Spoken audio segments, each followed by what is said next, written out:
옛날에 산속에서 혼자 살고 있는 청년이 있었다. 아이고 추워라.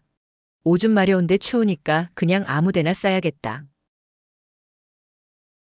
청년은 추운 겨울에는 큰 볼일이든 작은 볼일이든 집 바로 옆에서 해결했다. 청년은 부모님을 일찍 여의고 나무꾼 노릇을 하며 입에 풀칠이나 겨우 하는 가난한 형편이고 움막 같은 집에서 살고 있었기 때문에 뒷간도 없었고 요강을 살 돈도 없었기 때문이다. 그러던 어느 날 청년이 사는 산으로 산신령이 새로 부임해왔다. 아니, 이게 무슨 지독한 냄새냐? 산신령은 오자마자 코를 틀어막고 불만을 터뜨렸다. 산신령과 같이 부임한 신수 호랑이가 산신령에게 조심스럽게 말했다. 킁킁킁, 이건 사람의 똥오줌 냄새가 틀림없습니다. 이 산에 살고 있는 누군가가 일상적으로 노상방뇨를 하고 있는 듯합니다. 뭐라고? 그거 참 고약한 놈이로다. 내가 전국 팔도 여러 산을 다 다녀봤지만 여기만큼 냄새가 지독한 곳은 처음이다. 당장 가서 혼쭐을 내주거라. 2번 다시는 노상방뇨를 못하도록. 산신령의 명령이 떨어지자 신수 호랑이는 청년을 혼내주러 청년이 사는 곳으로 갔다. 정말 냄새가 지독하군.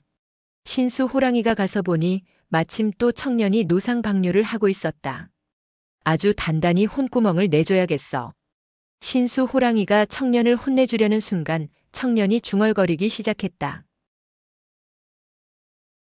정말 춥다 추워. 그래도 나는 움막 같은 집이라도 있으니 다행이지만 산에 사는 산신령님과 호랑이 신수님은 집도 없을 텐데 얼마나 추우실까. 신수 호랑이는 그 말을 듣고서 차마 청년을 해코지 할 수가 없었다. 그러고서 청년이 사는 모습을 보니 딱 한 생각이 들었다.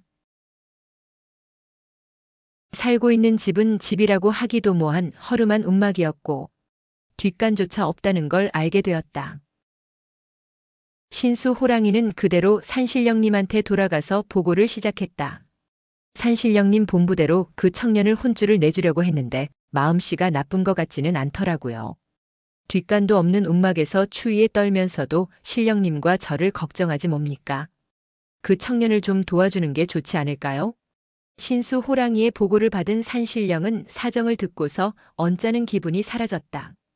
그렇다면 동물들의 말소리를 듣는 보자기를 주는 게 좋겠구나. 나무꾼한테는 그게 가장 유용할 것이다. 신수 호랑이는 산신령의 결정대로 청년이 지나가는 길에 보자기를 놓아두었다. 보자기는 길을 지나가던 청년의 눈에 바로 띄었다. 어라? 보자기가 떨어져 있네? 잘 됐다.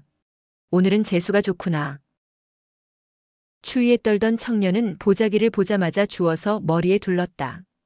그랬더니 주변 참새들의 목소리가 들리기 시작했다. 그 소식 들었어? 장진사댁 외동딸이 죽어가고 있대. 그거 참 안 됐네. 이 근방에서 얼굴이 제일 고운 처자인데 말이야. 다들 불치병에 걸린 줄 알고 있지만 사실은 그 집 지붕 속에 살고 있는 지네가 독을 뿜고 있는 게 원인이지. 그 지네를 제거하려면 쇠젓가락으로 꼼짝 못하게 하고 끓는 기름물에 넣어야만 하는데 말이야. 그렇지만 우리가 인간들에게 그 사실을 전해줄 방도가 없지 않은가? 나도 그게 안타깝다네.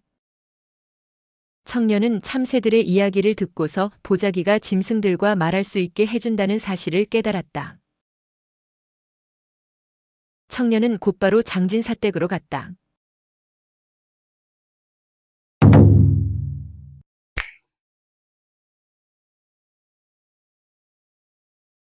장진사댁에 도착한 청년은 외동딸을 살려낼 방법이 있다고 말했다.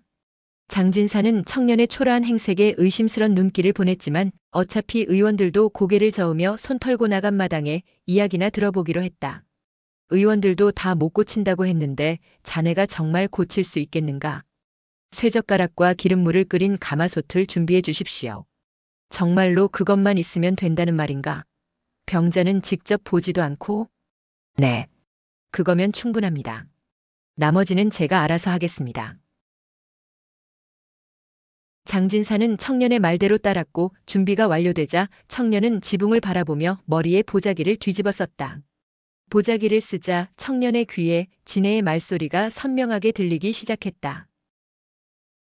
이 집 지붕 속은 지내기가 너무 편하단 말이야. 절대로 못 나가지. 지네의 목소리를 듣고 위치를 파악한 청년은 지붕의 어느 한 지점으로 올라가서 쇠젓가락을 쑤셔 넣었다.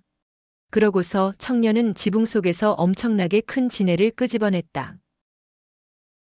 이럴 수가, 내가 있는 곳을 어떻게 알아낸 거지?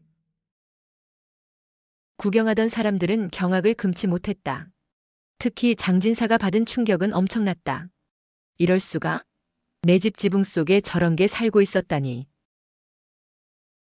청년의 손에 갑자기 끌려 나온 지네는 매우 당황했다. 몸이 꼼짝도 하지 않잖아. 게다가 어떻게 내 말을 알아들은 거지? 정체가 뭐냐?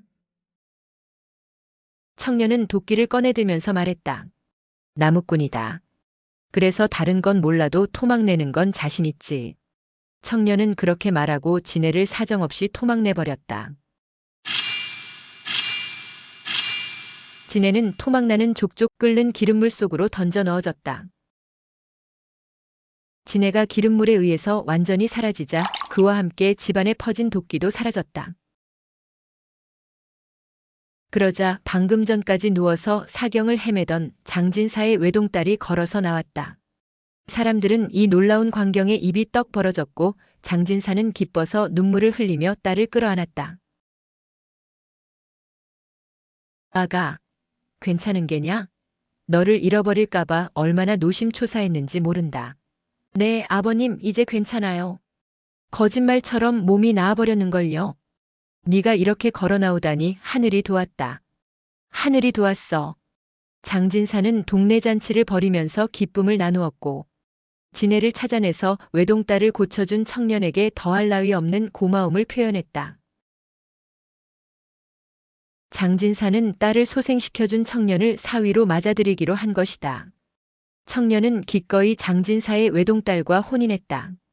장진사의 외동딸도 생명의 은인에게 시집가는 걸 기쁘게 받아들였다. 청년은 이후에도 보자기를 이용해서 많은 사람들을 도와주고 재산도 많이 모았다고 한다.